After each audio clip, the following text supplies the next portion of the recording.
Hi friends, good morning.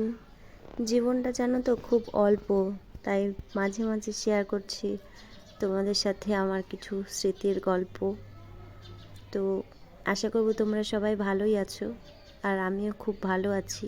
তো দেখতেই পাচ্ছ এইখানে মেলার শেষ দিন, তো সবাই মিলে একটু ভালো মতো এনজয় করছিলাম, ঘোরাঘুরি করছিলাম, খাওয়া দাওয়া কেনাকাটা, সবাই প্রচুর প্রচুর জিনিস কিনেছি।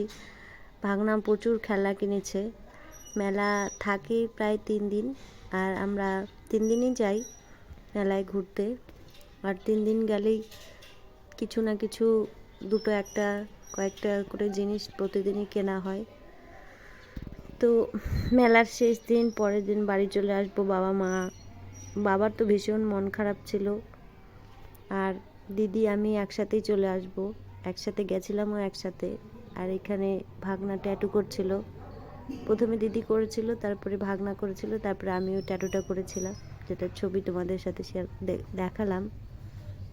আর এইখানে বাড়ি চলে এসেছিলাম পরের দিন রায়গঞ্জে। তো রায়গঞ্জে আসার পর দেখো সব জামা কাপড়, সব বাসি বিছানা তুলে সব জামা কাপড় ছাদে কাচবো বলে যাচ্ছিলাম।